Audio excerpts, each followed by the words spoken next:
So, hi everyone, and welcome to the first review of the new month. And the new theme, as you all probably already know, is the Texas Chainsaw Massacre.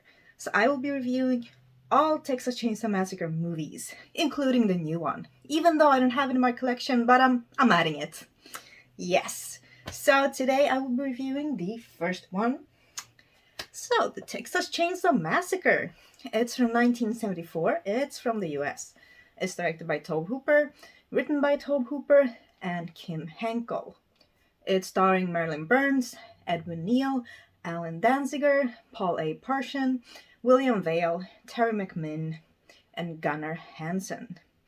So in this movie, the first one that started it all, we have five friends. They are heading out to rural Texas to visit the grave of one of their grandfathers.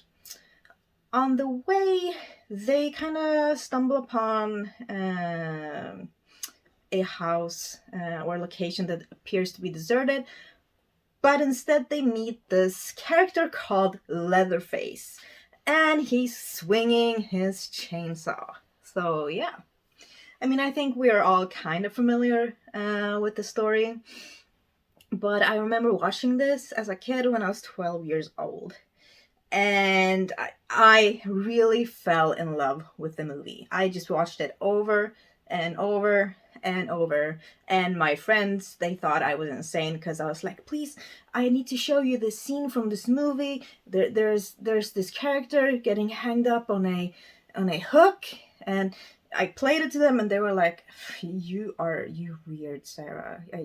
I don't think I want to be friends with you. And I'm like, okay.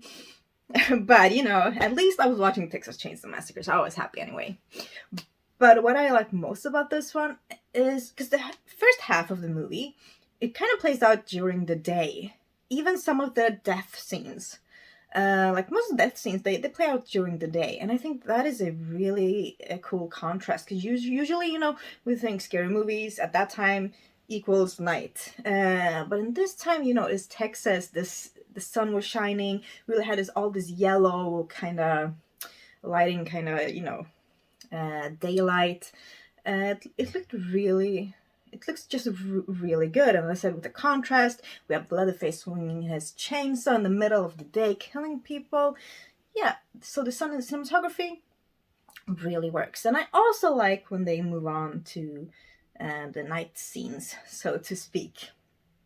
But the characters themselves, I mean, obviously, Franklin, he's in a wheelchair, but he is a very annoying character. So, when people go like, oh, in modern horror movies, every character is so annoying. I mean, we had Franklin back in the 70s.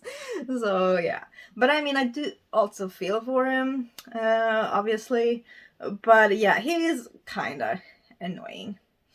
And the other ones, I do like Sally a lot. I really like her. The other ones, I kind of like them as well. And we, of course, Leatherface. I mean, he's super special. And then we have a real weird hitchhiker, and we have the whole Leatherface's family, the whole clan.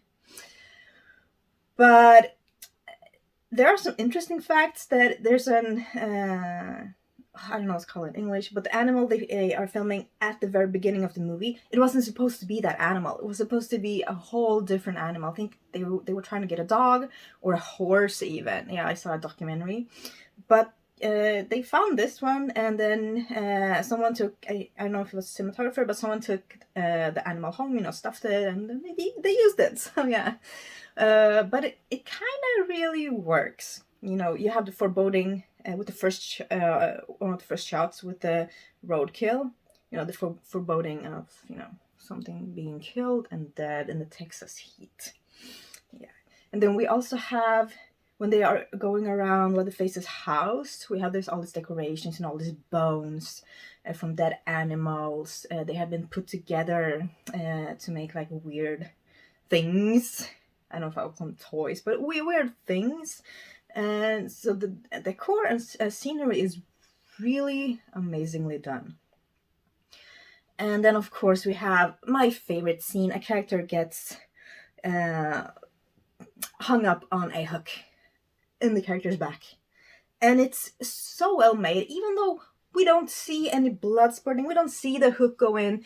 It's just the illusion is so well made. And there's a shot, I remember, going from the character's legs up to where the character is hanging, and that is so effective.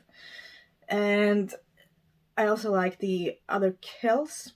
Even though this movie is particularly gory or bloody, it's mostly the illusion and the good acting from the actors and Leatherface that really sells it. The way he uses chainsaw, you really believe that he is cutting someone up. But then we kind of see him follow Sally, and I mean, she does scream a lot. That is the only negative I think I have to film, is that, she just runs and screams a lot during the second half of the film. I mean, sometimes I'll say, okay, I understand, we have Leatherface chasing you, I'd probably also be screaming, perhaps. But it got to a point where I was like, maybe move on to something where she's not screaming, But, I'll get to know the family, and they are all so well played. Yeah, and then, we have that iconic ending, which I really love. And it's also during the day, which I also really love. Yeah, so it begins with the day scene and ends with the day scene. And this is just such a classic and had such a huge impact on me when I was young. And I still really adore this movie. So I have two versions. And this is the first one, the Swedish version. So yeah. Okay, put it right here. And then we have the meat hook scene. Nice. Oh, look at this. Yeah, look at this. Isn't it gorgeous? And then we have a booklet, very important. Oh, and also with the cinematography, I really love the close-ups. They are like extreme close-ups, of especially the eyes. They were so beautifully made, and you can really just feel the terror in the eyes. I've always been so impressed with those shots. Okay, so let's see, special features. Disc 1, audio commentary with Tobe Hooper, Daniel Pearl, and Gunnar Leatherface Hansen. Bloopers, deleted scenes, outtakes, trailers, photo gallery, and Tobe Hooper's biography. So disc 2, documentary, a family portrait. Nice. And then, as I told you, this is the second one. Yeah, a steelbook with 2 discs. And also a booklet. I have 2 different booklets. And this is the back cover. And then I have my, little Funko Pop of Leatherface, which I got a couple of weeks ago. Which I'm really happy to have in my collection. But of course, I will grade this movie, and it will get a 10 out of 10. Yeah, I really love this movie. I mean, I can understand if someone doesn't, but I really, really love this movie. So it's a 10 out of 10 for me. So we're off to a really amazing start.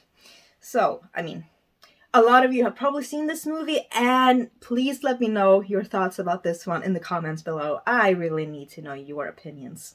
So thank you all so much for watching, and have an amazing weekend, everyone. Bye.